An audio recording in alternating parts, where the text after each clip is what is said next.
Hello everyone, मैं अंशुल गुप्ता आप सभी का स्वागत करता हूं क्रिस क्रॉस क्लासेस में। और आज हम डिस्कस करने जा रहे हैं अपनी क्लास 12th की पॉलिटिकल साइंस का चैप्टर नंबर 1, जिसका नाम है शीत युद्ध का दौर के इंपॉर्टेंट क्वेश्चंस के बारे में।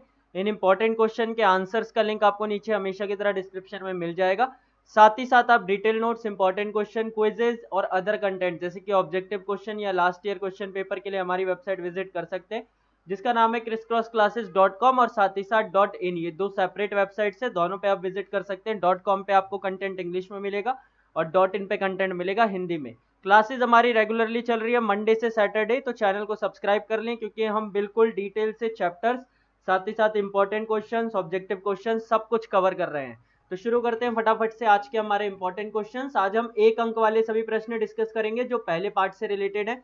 उसके बाद नेक्स्ट वीडियो में 3 मार्क्स के, और उसके बाद अगली वीडियो के अंदर 6 मार्क के क्वेश्चन को क्या करेंगे, डिस्कस करेंगे। तो फटाफट से शुरू करते हैं भाई। पहला क्वेश्चन जो हमारे सामने है वो है कि गुट निरपेक्षता के द्वारा किन दो उद्देश्यों को पाने की कोशिश की गई थी। तो जैसा कि आपको पता होगा कि शीत युद्ध के दौर में जब दोनों महाशक्तियों ने अपने अपने गुट बना लिए थे, पश्चिमी गठबंधन और पूर्वी गठबंधन बन गया था, तो बाकी के जो देश थे जो उसी दौरान जो क्या हुए थे, आजाद हुए थे, यानी जो नव स्वतंत्र देश थे, उन्होंने क्या किया था, गुट निरपेक्षता को अपनाया था। तो गुट निरपेक्षता के अंतर्गत ये था कि भाई हम दोनों में से किसी भी गुट में शामिल नहीं होंगे। तो गुट निरपेक्षता के द्वारा पहला उद्देश्य जो वो पाना चाहते थे वो था स्वतंत्र विदेश नीति, यानी कि जिससे वो किसी भी गुट के अंदर शामिल ना होकर अपनी स्वतंत्र विदेश नीति अपने हिसाब से बना सके। यानी कि अगर मान लीजिए भारत अमेरिका के साथ शामिल हो जाता तो उसे अपनी विदेश नीति अमेरिका के अनुसार बनानी पड़ती, सोवियत संघ के साथ शामिल होने पर उसके अनुसार बनानी पड़ती।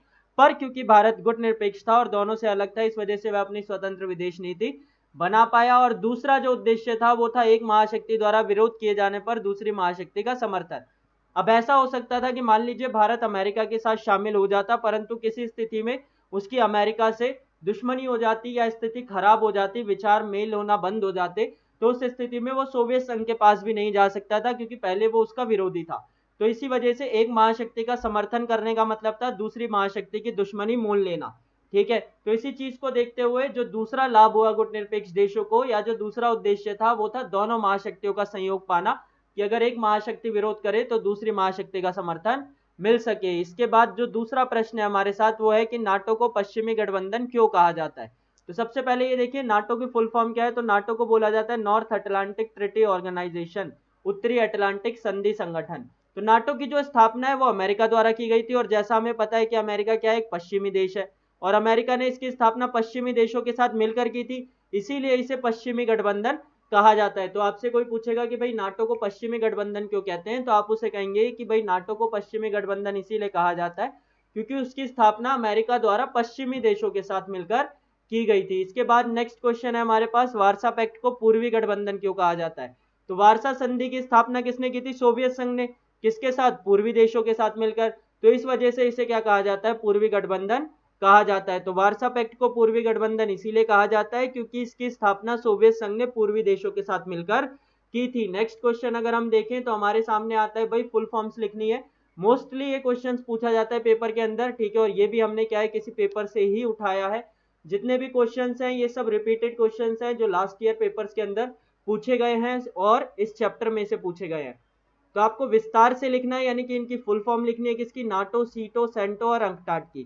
तो नाटो की फुल फॉर्म क्या है भाई, नॉर्थ अटलांटिक ट्रीटी ऑर्गेनाइजेशन, उत्तरी अटलांटिक संधि संगठन। इसके बाद जो हमारा सीटो है, सीटो की फुल फॉर्म है South East Asian Treaty Organisation, Hindi में इसे कहा जाता है दक्षिण पूर्वी एशियाई संधि संगठन। उसके बाद है हमारे पास सेंटो, सेंट्रल ट्रीटी ऑर्गेनाइजेशन, स्थापना कब हुई, 1955 में, और हिंदी में इसे क्या कहते हैं, केंद्रीय संधि संगठन। और लास्ट है हमारे पास UNCTAD, United Nations conference on trade and development. ठीक है भाई, अब आपको ये बताना है कि नाटो की स्थापना कब की गई थी। ठीक है, ये आपके लिए क्वेश्चन है जिसे आप कमेंट सेशन में बताएंगे। नेक्स्ट क्वेश्चन जो हमारे पास है, क्वेश्चन नंबर 5, शीत युद्ध से आप क्या समझते हैं, शीत युद्ध की डेफिनेशन बतानी है भाई। तो शीत युद्ध से अभिप्राय एक ऐसी स्थिति से है जिसमें दो देशों के बीच रक्त रंजित युद्ध, यानी कि आमने सामने की लड़ाई नहीं होती, केवल विचारधारात्मक लड़ाई होती है। कहने का सिंपल सा मतलब यह है कि जो दो देश हैं वो आपस में एक दूसरे के साथ गोला बारूद, हथियारों या सेनाओं के साथ नहीं लड़ते, बल्कि वैश्विक स्तर पर बयानबाजी करके, एक दूसरे को नीचा दिखाकर, एक दूसरे की विचारधारा को गलत साबित करके क्या करते हैं भाई, खुद को दूसरे से अच्छा साबित करने का प्रयास करते हैं, तो इसे ही क्या कहा जाता है, शीत युद्ध। तो दूसरे शब्दों में अगर हम देखें तो दोनों महाशक्तियों द्वारा युद्ध के अलावा अलग अलग तरीकों जैसे कि गठबंधन बनाकर हथियारों के निर्माण द्वारा खुद को एक दूसरे से बेहतर साबित करने का क्या किया जाता है, प्रयास किया जाता है। और इसी प्रयास को क्या कहते हैं, शीत युद्ध कहते हैं। यानी जब एक महाशक्ति खुद को दूसरी महाशक्ति से अच्छा साबित करने का प्रयत्न करती है, प्रयास करती है, कोशिश करती है, तो उसे ही शीत युद्ध कहा जाता है। इसके बाद अगर हम क्वेश्चन नंबर 6 देखें तो शीत युद्ध में शामिल हुई दो महाशक्तियों के नाम लिखो। बिल्कुल सिंपल सा क्वेश्चन है भाई, शीत युद्ध में शामिल हुई दो महाशक्तियां कौन कौन सी थी, अमेरिका और सोवियत संघ। अमेरिका यानी यूएसए, ठीक है, और सोवियत संघ यानी यूएसएसआर। इन दोनों की फुल फॉर्म आप मुझे नीचे कमेंट सेशन में बताएंगे। आगे देखते हैं भाई, विश्व एक ध्रुवीय कब बना। सबसे पहले ये समझते हैं कि भाई एक ध्रुवीय विश्व होता क्या है। तो एक ध्रुवीय विश्व उस स्थिति को कहा जाता है जब विश्व में शक्ति का सिर्फ एक केंद्र हो। किसका एक केंद्र हो भाई, शक्ति का सिर्फ एक केंद्र हो। यानी जब विश्व में शक्ति का सिर्फ एक केंद्र होता है, यानी सिर्फ एक शक्तिशाली देश होता है, तो उसी स्थिति को क्या कहा जाता है, एक ध्रुवीय विश्व कहा जाता है। तो जब शीत युद्ध की समाप्ति हुई और सोवियत संघ का विघटन हो गया, तो भाई इससे पहले तो दो महाशक्तियां थी, कौन कौन सी, अमेरिका और सोवियत संघ। तो दो महाशक्तियां थी, इसीलिए वो क्या था, दो ध्रुवीय विश्व था। फिर एक महाशक्ति यानी सोवियत संघ का विघटन हो गया, तो एक कम हो गया, यानी कितनी बची, एक। तो इसीलिए ये क्या बन गया, एक ध्रुवीय विश्व। तो शीत युद्ध की समाप्ति और सोवियत संघ के विघटन के बाद विश्व क्या बना, एक ध्रुवीय बना, ठीक है। और बहुध्रुवीय विश्व क्या होता है भाई, जब बहुत सारे देश होते हैं। जैसे हम द्वितीय विश्व युद्ध का दौर देखें तो द्वितीय विश्व युद्ध के दौर में कितने सारे बड़े बड़े देश थे जो शक्तिशाली थे, जैसे ब्रिटेन, फ्रांस हो गया, ठीक है, सोवियत संघ, अमेरिका, जापान, ये सब शक्तिशाली थे, तो उसे बहुध्रुवीय विश्व कहा जाता है। तो सिंपल सा अगर आप समझे तो जब एक देश शक्तिशाली हो विश्व में तो एक ध्रुवीय विश्व। वर्तमान में अगर हम देखें तो कुछ समय पहले तक एक ध्रुवीय विश्व था, बट अभी चीन और भारत जैसे देश धीरे धीरे उभर रहे हैं, तो आगे जाकर बहुध्रुवीय विश्व बन सकता है। तो जब एक देश शक्तिशाली हो तो एक ध्रुवीय विश्व, दो शक्तिशाली हो तो दो ध्रुवीय विश्व, और दो से ज्यादा शक्तिशाली हो तो बहुध्रुवीय विश्व। इसके बाद नेक्स्ट क्वेश्चन हमारा दो ध्रुवीय विश्व से रिलेटेड ही है भाई, कि दो ध्रुवीय विश्व से आप क्या समझते हैं। तो जैसा कि मैंने अभी आपको पहले बताया कि वह स्थिति जब विश्व में शक्ति के केवल दो केंद्र हो तो वो क्या कहलाती है, दो ध्रुवीयता या फिर दो ध्रुवीय विश्व कहलाती है। इसके बाद क्वेश्चन नंबर आता है 9, भारत ने सोवियत संघ के साथ 20 वर्षीय समझौते पर हस्ताक्षर कब किए। यानी 20 ईयर्स का जो समझौता था वो भारत ने सोवियत संघ के साथ कब किया था। तो देखिए, भारत ने 1971 में सोवियत संघ के साथ 20 वर्षीय समझौते पर हस्ताक्षर किए थे। तो हुआ क्या था कि भाई 1971 के अंदर पूर्वी पाकिस्तान की वजह से भारत और पाकिस्तान के बीच युद्ध हो गया था। अब पूर्वी पाकिस्तान उस युद्ध के बाद बांग्लादेश बन गया, यानी जिसे आज आप बांग्लादेश देखते हैं वो क्या था, पहले पूर्वी पाकिस्तान था। तो 1971 में पूर्वी पाकिस्तान की वजह से भारत और पाकिस्तान के बीच में युद्ध हो गया। अब जो अमेरिका था वो इनडायरेक्टली पाकिस्तान की मदद कर रहा था। इसी चीज को देखते हुए भारत ने क्या किया था, सोवियत संघ के साथ 20 वर्षीय समझौते पर हस्ताक्षर किया था। इसके बाद उस दौर में जो भारत की प्रधानमंत्री थी वो इंदिरा गांधी थी, ठीक है। उन्होंने सूझबूझ दिखाई, सोवियत संघ के साथ समझौता किया, और इस तरीके से भारत क्या हुआ, वो युद्ध जीता और बांग्लादेश नया देश बना। इसके बाद अगर हम देखें तो क्वेश्चन नंबर 10 है हमारे सामने, भारत ने एनपीटी पर हस्ताक्षर करने से मना क्यों किया। तो सबसे पहले ये समझिए एनपीटी है क्या। एनपीटी की फुल फॉर्म है नॉन प्रोलिफरेशन ट्रीटी। इसके अनुसार सिर्फ उन देशों को परमाणु संपन्न माना गया है जो 1 जनवरी 1967 से पहले परमाणु हथियार का विस्फोट कर चुके हैं। यानी ऐसे देश जिन्होंने 1 जनवरी 1967 से पहले परमाणु हथियारों का टेस्ट कर लिया है, ठीक है, वही परमाणु हथियार रख सकते हैं। उनके अलावा कोई भी अन्य देश परमाणु हथियारों का परीक्षण नहीं कर सकता और ना ही उन्हें रख सकता है, ठीक है।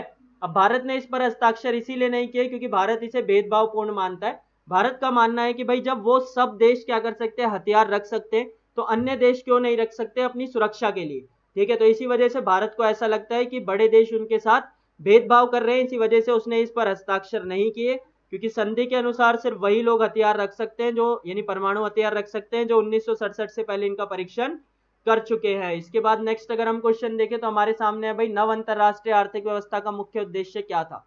नव अंतरराष्ट्रीय आर्थिक व्यवस्था यानी कि न्यू इंटरनेशनल इकोनॉमिक ऑर्डर, इसका उद्देश्य क्या था, ठीक है। नव अंतरराष्ट्रीय आर्थिक व्यवस्था का मुख्य उद्देश्य विश्व में उपस्थित अल्प विकसित और विकासशील देशों को विकास के अवसर प्रदान करना था। तो बेसिकली आपको पता होगा कि शीत युद्ध के दौर में नव अंतरराष्ट्रीय आर्थिक व्यवस्था की मांग की गई थी। इसके अंदर क्या था, बेसिकली इसके अंदर जो अल्प विकसित या विकासशील देश है, यानी ऐसे देश जिनका विकास अभी नहीं हुआ है या फिर ऐसे देश जो विकास कर रहे हैं, उनको विकास के अवसर प्रदान कराने के लिए मांग की गई थी, और इसी को क्या कहा गया था, नियो, यानी कि नव अंतरराष्ट्रीय आर्थिक व्यवस्था। नेक्स्ट है हमारे पास, भारत नाटो और सीएटो में शामिल क्यों नहीं हुआ। यानी आखिर भारत नाटो और सीएटो में शामिल क्यों नहीं हुआ। तो देखिए, जैसा कि हमें पता है कि भारत ने गुटनिरपेक्षता को अपनाया था, और गुटनिरपेक्षता के अनुसार वह किसी भी महाशक्ति के साथ शामिल नहीं हो सकता था। ठीक है, अब जो नाटो और सीएटो है वो किसका गठबंधन है भाई, अमेरिका का गठबंधन है, और इसमें शामिल होने का मतलब क्या है कि भाई भारत किसके साथ है, अमेरिका के साथ है, पर गुटनिरपेक्षता के अनुसार वो ऐसा नहीं कर सकता था, तो इसीलिए भारत नाटो और सीएटो में शामिल नहीं हुआ, क्योंकि उसकी गुटनिरपेक्षता की नीति के अनुसार वह दोनों महाशक्तियों से अलग रहना चाहता था। इसके बाद अगर हम लास्ट क्वेश्चन देखें तो हमारा है कि अपरोध के तर्क का वर्णन करें। अपरोध का तर्क क्या होता है, मोस्ट इंपॉर्टेंट क्वेश्चन है भाई, मोस्ट ऑफ द टाइम पूछा जाता है। ठीक है, कभी 1 मार्क्स में, 3 मार्क्स में हमेशा पूछ लिया जाता है। ठीक है, तो अपरोध का तर्क वह स्थिति है जिसमें दोनों देश आपस में युद्ध करने का खतरा मोल नहीं लेते, क्योंकि दोनों देश बहुत ज्यादा शक्तिशाली होते हैं और युद्ध के बाद होने वाली हानि को उठाना नहीं चाहते। तो देखो, अपरोध वह स्थिति है जिसमें जो दोनों देश है वो आपस में युद्ध करने का खतरा मोल नहीं लेते। क्यों नहीं लेते, क्योंकि दोनों को ही पता होता है कि भाई अगर हम युद्ध करेंगे ना तो दोनों को ही नुकसान होगा, तो इसका कोई फायदा ही नहीं है। ठीक है, जैसे कि दो बराबर के लोग होते हैं, ठीक है, जिन्हें पता होता है कि भाई अगर मैं तुम्हें मारूंगा तो मैं भी पिटूंगा, तो सिंपल सा लॉजिक ये है कि उस स्थिति में वो एक दूसरे को मारने का प्रयास नहीं करते। तो सेम ऐसा ही होता है जब दो देश बराबर शक्तिशाली होते हैं, तो उस स्थिति में वो एक दूसरे पर हमला नहीं करते, एक दूसरे पर आक्रमण नहीं करते, युद्ध नहीं करते, क्योंकि उन्हें पता होता है कि अगर वो युद्ध करेंगे तो इससे सामने वाले को भले ही कितना भी नुकसान हो पर उन्हें भी नुकसान उठाना पड़ेगा, और वह उस नुकसान को उठाना नहीं चाहते। ठीक है भाई, तो ये इंपॉर्टेंट क्वेश्चन थे जो इस चैप्टर में से most of the time last year पूछे गए हैं। ठीक है, कंप्लीट चैप्टर की वीडियो जरूर देखें, उससे आपको अच्छा खासा चैप्टर का आइडिया हो जाएगा। ठीक है, नोट्स का लिंक आपको हमेशा की तरह नीचे डिस्क्रिप्शन में मिल जाएगा। इस चैप्टर से रिलेटेड सभी वीडियोस का लिंक भी आपको नीचे डिस्क्रिप्शन में मिल जाएगा, तो उसे चेकआउट जरूर कीजिएगा। आप हमारा टेलीग्राम ग्रुप ज्वाइन कर सकते हैं, इंपॉर्टेंट क्वेश्चन, डाउट क्लियरेंस या जो भी आपके सवाल जवाब हो उनके लिए सब्सक्राइब कर लीजिए चैनल को, ऐसी बहुत सारी वीडियोस के लिए जो कि हम कंटिन्यूअसली पोस्ट करते रहते हैं। और साथ ही साथ वीडियो को लाइक जरूर कर दीजिएगा, क्योंकि आपका एक लाइक हमें मोटिवेट करता है ऐसी बहुत सारी वीडियोस बनाने के लिए। Thank you.